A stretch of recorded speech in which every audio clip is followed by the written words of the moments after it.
What's it kind of like to do this sort of thing as a freshman, have your own camp and stuff? I mean, I don't know many freshmen that do this sort of thing right away, right? It's honestly big, just giving back to the community, especially from where you come from. I walked these halls, went to school here for 3 years, and just being able to give back to the kids that are coming through the same path where I came through, give them the same type of opportunities I had. Coming up, I played in a lot of camps, so just being in that camp environment, it's honestly special to be around. What's like the number one thing you and the other coaches here try to teach these kids? Like, what's the biggest takeaway these kids should have after a day like today? Just really their hard work, and the work you put in is the work you're gonna get out. If you come in here and you just wanted to show up just to show up, and you're really not gonna get much from it. But these kids today, they came to work. You can obviously see it. They started picking up the energy a little bit. It took everybody to get comfortable, but once they pick up the energy, you see that they got it going and they got it flowing. What's it like to have your whole family here? Is it like all your friends and old coaches and stuff on here? Definitely. We're missing a few here and there, but it's definitely important to have. Oh, snap, this is my neck. Oh, snap. See, the real family don't pull it up now. Yeah, so, I mean, you got a lot of people who came from your past, even people who are helping me out to this day. Coach Pope is here from Lexington High School, Mike Rollins, who I played AAU with as well, a couple of my teammates and a couple of coaches from around the area. So, just having all those minds around me is really beneficial. What are your memories of camps like this from when you were a kid? And how does that influence the impact that you want to have on the kids here? Definitely, they stuck with me for a long time. Growing up, I was a big phenom hoop kid because that's what we had, especially getting into high school, COVID time. So it was the one thing that was going on. So everybody was there. They put on a great event. They had some great teachers, and I got a lot of great life lessons from those. But those are the things that stuck with me the most. And just being around that nice camp environment has really helped me throughout my whole career. When you stay here in South Carolina and just kind of build your career here, how many more events do you want to do like this throughout your career to really give back to the community that raised you? Doing this annually is honestly, that's the goal right now.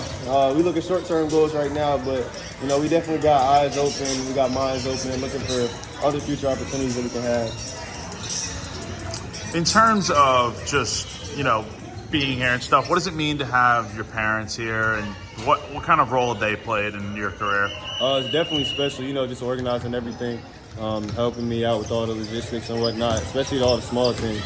They helped me a lot through the way, again, with mainly the small things and, a lot of the big picture as well. But having them all here, my mom working on the outside, my dad helping on the inside with the basketball stuff. I mean, you got a little bit of family everywhere, so it's great to have it all. How long was this kind of in the process? Like, how long have you been wanting to do something like this? I've been wanting to do it since I went to my first player camp, which is a while ago now, but just being around, other players who you aspire to be like, who you're looking up to, who are in positions that you want to be in, those are really where you get the best knowledge from. You get the best knowledge from them, their coaches, who helped them get there, and that's really it. Was your dad like your coach when you were like a kid or anything, or what kind of role did he play in your basketball career? He played a lot of setting the foundation for myself. Just getting me off my feet with the basketball world, just, getting my feet wet, wanting to play AAU, wanting to get into playing up, all that stuff, even going and play high school early. So, he just helped me with a lot of the foundation, and then now he's just helping me keep my head straight. Sorry, go ahead. How does a moment like this really reaffirm that decision to stay here in South Carolina? I know there was a lot of back and forth for you, but just having a moment like this where your family is so close and this is right where you are. Honestly, it's special because, it would probably be a lot harder. Not saying that I couldn't have done it, but it definitely would have been a lot harder, and being a lot closer to home, I'm able to come back and do stuff. I can obviously probably do this more often than not. And I feel like it's a really big thing, not only for me, but for the kids in there working hard as well. If you had gone to Texas, what would have been the plan with your family coming to games and stuff? Like, did you have a plan in mind had you gone there? I know they were definitely working something out. I wasn't really so much into that. I was just focused on going in there to hoop. But they're my biggest supporters, so they're gonna find a way either way. Have you thought about what it's gonna be like? First home game of the year. The whole family's probably gonna be there, right? Have you thought about what that's gonna be like? Oh, it's gonna be loud. It's gonna be fun. I'm gonna be smiling a lot. don't know why, but you know, it's just gonna be a happy feeling being in Colonial Life Arena opening up the season. Yeah. What are some of the goals that you have for yourself as a freshman? Obviously, everyone wants to win, get back to the tournament, that sort of stuff. But like in terms of like individual growth, like what do you want to do on and off the court that you feel like would be, you know, satisfying in year one? Honestly, building a better relationship with my teammates. I feel like team chemistry is very special, especially going into March and April. That's one of the biggest things that you want to have, even going into SEC play. You know, our chemistry has been honestly through the roof throughout the summer, but if we just keep getting better at that, everything's gonna come a lot easier. A lot of your teammates have been very impressed with you and what you bring to the table from such a young age. What are you learning from all of them? Really just keeping my head up.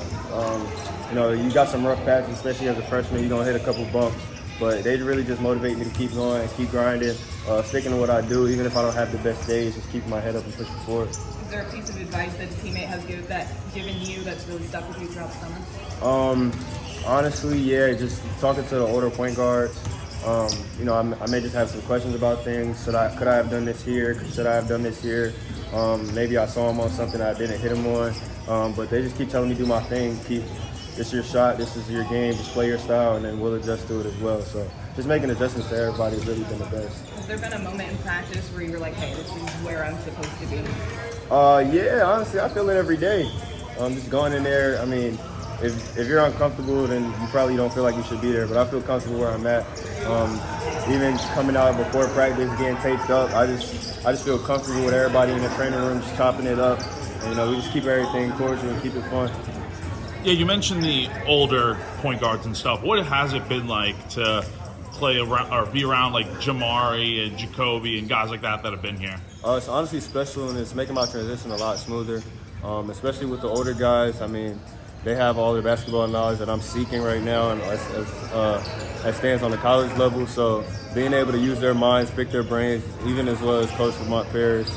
I mean, just using everybody's brains and picking it and putting it in my game. What are like some of the main questions you try to ask these players in Lamont to really, you know, pick their brain and develop your game? I honestly will ask anything. Just really try to make it as simple as possible, even if it's just a normal back cut. Just asking, making sure we're all good on timing, pace, just making sure we're good on everything. So just the smallest thing to get it down to the basics. Now, a lot of people this summer have been wondering, you know, how's Colin Murray-Boyle's three-point shot looking? How has it been looking this summer from what you've seen in practice? What's today's date? It's like the 11th, I think. The 11th. I don't think I've seen him miss a three in practice for a couple weeks now. So I think he'll be all right shooting the three ball. Definitely gonna help us outspace the floor, especially when we have him down there in the bigger, like in the smaller lineups even. Just being able to play 5 out with him, it's gonna be crazy. Was he like one of the main reasons why you decided to come to South Carolina and stuff? Because, you know, he's a guy, you know, it's around your age and stuff, big player, you know, you guys could be a good combo out there. Is that something that kind of enticed you when you were thinking about, hey, maybe I can come to South Carolina, play with this dude and do some special things? Absolutely. I mean, wherever you go, you want to look to see who you're playing with.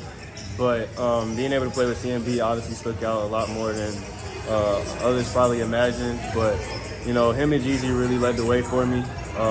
Just being able to have that belief that I can go to South Carolina, do what I do, and get out here and make it big. Yeah. Sorry, with Gigi, you know, that was a guy that, you know, was going to go to UNC and stuff, obviously flips to Carolina, you know, I think the first 5-star commit for the program and stuff. Do you feel like he kind of set the tone for what, you know, in-state kids can do in terms of, you know, coming to South Carolina? Like, hey, like, this program isn't what it used to be anymore. Like, this program's on the rise and stuff. Yeah, absolutely. He was the #1 player in the country. So, I mean, being able to get the #1 player in the country is obviously big wherever you go. But for it to be in his home state, 10, 15 minutes up the road from him, South Carolina was special. And then for him to come in, do what he did, get out of here, go to the league, and then put on another display. I mean, there's nothing else that you would rather be a part of. What's your message to maybe, you know, any kid here that wants to play basketball, maybe considering Carolina, or any future recruits or anything? Really just, you got to find your best fit for you. Fortunately for me, South Carolina was my best fit, and I believe that. It's been a couple of guys' best fits who came through South Carolina, but if it's not your best fit, then it's not your best fit.